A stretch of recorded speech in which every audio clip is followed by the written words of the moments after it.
জি। Doctor Shahed, আমরা দেখছি যে সম্প্রতি যেমন গত সোমবার গভীর রাতে গ্রেপ্তার হলেন মাসুদ উদ্দিন চৌধুরী, লেফটেন্যান্ট জেনারেল, তিনি সাবেক নবম ডিভিশনের জিওসি সেনাবাহিনীর, এবং বুধবারে তিনি আবার পরের বুধবারে গ্রেপ্তার হলেন, সেটাও গভীর রাতে সাবেক ডিজিএফআই প্রধান মামুন খালেদ। দুজনেই ১/১১-তে গুরুত্বপূর্ণ ভূমিকা বা কারিগর এরকম অবস্থায় তারা ছিলেন। এখন বিএনপির মানে গুরুত্বপূর্ণ নেতারা অনেকে লিখছেন, বলছেন যে এটা মানে ১/১১-র সাথে সম্পর্কিত। আসলে কি ১/১১-র প্রতিশোধ এখানে এই এই এই গ্রেপ্তারগুলোর মাধ্যমে হচ্ছে? তারা দুজন এখন রিমান্ডেও আছেন। আমি আসলে মানে ওটা ওভাবে বলতে রাজি নই, কারণ হচ্ছে জনাব মাসুদউদ্দিন চৌধুরী যে মামলাগুলোতে গ্রেফতার হয়েছেন সেই মানব মামলাগুলো পাচার। আমরা জানি। হুম। মানব পাচার, সেগুলোর সাথে তিনি জড়িত বা এই অভিযোগ কিন্তু আগেও ছিল। আমরা তার বিরুদ্ধে এই যে মানব পাচারের অভিযোগ নিয়ে প্রচুর লেখালেখি আগেও হয়েছে। তার একটা এই ধরনের হুম। প্রতিষ্ঠান আছে, সেটা এই কাজগুলো করে, এই অভিযোগ ছিল। সুতরাং আমরা প্রাথমিকভাবে ওটাই ধরবো যে ওটার জন্যই তিনি গ্রেফতার হয়েছেন। তবে আমি পত্রিকায় দেখছি, এটা আমি অন্য কোথাও থেকে বলছি না, আমি আপনার মতো পত্রিকা পড়ে দেখেছি। আমি সরকারের ভেতরে কোথাও এটা নিয়ে আলোচনা অন্তত আমার সাথে হয়নি। আমি দেখেছি যে তাদেরকে ১/১১-র ব্যাপারেও কিছু জিজ্ঞাসাবাদ সম্ভবত করা হচ্ছে। সেটা এই মামলা এবং তার পরবর্তীতে এর সাথে রিলেভেন্ট কোনো কিছুতে হতে পারে। আর প্রতিশোধ না, ১/১১ যেভাবে ঘটেছে, যা ঘটেছে সেটা নিয়ে কিছু ইনকোয়ারি, কিছু অনুসন্ধান হতে তো পারে। যেমন ধরুন নিশ্চয়ই। মাসুদউদ্দিন সাহেব সম্পর্কে আমরা যদি বলি, ১/১১-র অনেক মানুষ আর দেশে একবারের জন্য পা ফেলতে পারেননি। মাসুদউদ্দিন চৌধুরী রাষ্ট্রদূত মানে হাই কমিশনার ছিলেন অস্ট্রেলিয়ায়, এবং আওয়ামী লীগ আসার পর কয়েক দফা সেটা বাড়ানো হয়েছে। তিনি দেশে ফিরে এসেছেন, দেশে ফিরে এসে রেস্টুরেন্ট ব্যবসা করেছেন, এমপি হয়েছেন, সংসদে শেখ হাসিনার মুখোমুখি থেকেছেন। শেখ হাসিনা কি ১/১১-র বিরুদ্ধে দারুণ বিষোদ্গার করতেন না? হুম। শেখ হাসিনা কি বলতেন না যে তাকে বিষ দিয়ে মেরে ফেলার চেষ্টা করা হয়েছে? আওয়ামী লীগের সময় তখন আমি প্রচুর বহুবার এই মাসুদউদ্দিন সাহেব সম্পর্কে প্রশ্ন তুলেছে আওয়ামী লীগের কাছে। তো সবাই তো পালিয়ে গেছে, একজন তো আপনাদের হাতের রিচে আছে, এবং পারসেপশন হচ্ছে অপারেশনাল জায়গায় সবচেয়ে গুরুত্বপূর্ণ রোল তিনি প্লে করেছিলেন। তো তাকে আপনারা কিছু করছেন না কেন?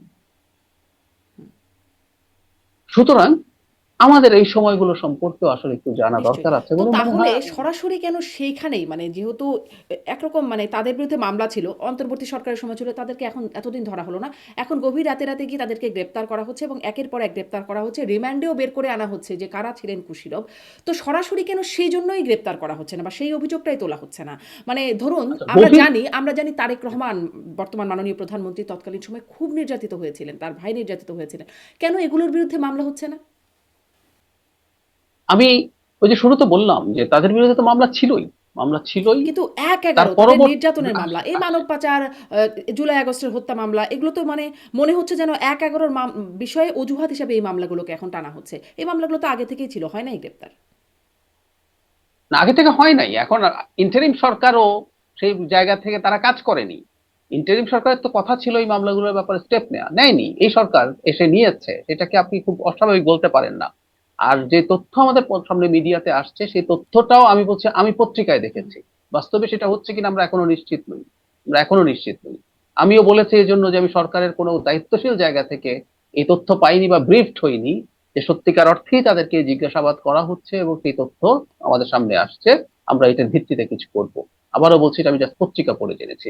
আর জনাব মাসুদুদ্দিন সম্পর্কে যে কথাগুলো বললাম, এগুলো জাস্ট আমার ব্যক্তিগত অপিনিয়ন। মানে এই ক্যারেক্টারটা তো আমাদের সামনে দীর্ঘদিন থেকে ছিলেন, ১/১১-র সাথে রিলেটেড, কারণ এটা নিয়ে প্রচুর কথা বলেছি। সেই প্রেক্ষাপটেই আমি আপনাকে আসলে কথাগুলো বলেছি। এটা আদৌ সেই দিকে যাচ্ছে কিনা, সেই রকম মামলা হবে কিনা, এটা আসলে সময় বলতে পারবে। কিন্তু এই যে ধরুন মাসুদ উদ্দিন চৌধুরী বা মানে এই যে আরও যার কথা বললাম খালিদ মামুন, সেই সময় আসলে এই নিয়োগগুলো ছিল বিএনপির সময়ের নিয়োগ। বিএনপির সময় ময়নূর আহমেদের নিয়োগও ছিল, সাবেক সেনাপ্রধানের কথা বলছি, এবং তারা জ্যেষ্ঠতা লঙ্ঘন করে কোথাও কোথাও বা মানে আত্মীয়তা সম্পর্ক, মাসুদ উদ্দিন চৌধুরীর ক্ষেত্রেই বলি, আত্মীয়তার সম্পর্ক, মানে বর্তমান প্রধানমন্ত্রীর সাথে একরকম মামা ভাগ্নের সম্পর্ক আছে তার। এই রকম সম্পর্কগুলো ওই সময় মানে সেগুলো গুরুত্ব পেয়েছিল বলে জানি। কিন্তু তারা কেন মানে, আমি আসলে প্রশ্নটা এখানে করতে চাই যে এই যে পছন্দ করে বা দলীয় কিছু বিবেচনায় নিয়োগ দেওয়া, তার যে সুফল হয় নাই সেটা আমরা ১/১১-তে দেখেছি। এখনও বিভিন্ন জায়গায় যে দলীয় নিয়োগগুলো হচ্ছে, বিশ্ববিদ্যালয়ের ভিসি থেকে শুরু করে বাংলাদেশ ব্যাংকের গভর্নর বা প্রশাসন, সেনাবাহিনীতেও রদবদল বিভিন্ন জায়গায় হচ্ছে। এগুলো কি খুব মানে সেই শিক্ষা থেকে কিছু মানে বার্তা আছে এর মধ্যে, নাকি আবারও সেই একই পথে? মানে দলীয় শব্দটা নিয়ে আমার একটু দ্বিমত আছে। দ্বিমত হলো, বিএনপি সরকার গঠন করেছে, বিএনপি তার সাথে অ্যালাইন্ড মানুষজনকে তার বিভিন্ন দায়িত্ব দেবে, এতে আমি কোনো রকম কোনো সমস্যা দেখি না। ইভেন ইভেন আমি আমাদের আমেরিকাতে যে ধরনের সিস্টেম কাজ করে, ওখানে তো আমাদের তো একটা ব্যুরোক্রেসি আছে, নিউট্রাল স্থায়ী ব্যুরোক্রেসি, সেরকম তো নাই। ওদের টপ যে সেক্রেটারি আছে নিচের দিকে, কিন্তু দেখবেন ওদের একজন মন্ত্রী, যার আসলে আদতে সেক্রেটারি হচ্ছে তাদের শব্দ, ওখানে কিন্তু প্যারালাল আর একটা সচিবের মতো পদ নেই। ওদের দল বেঁধে সবাই আসবে, তাদের লোকজন সব জায়গায় বসবে, সরকার চালাবে, ভালো না হলে তারা চলে যাবে, এটা নিয়ে সমালোচনা হবে।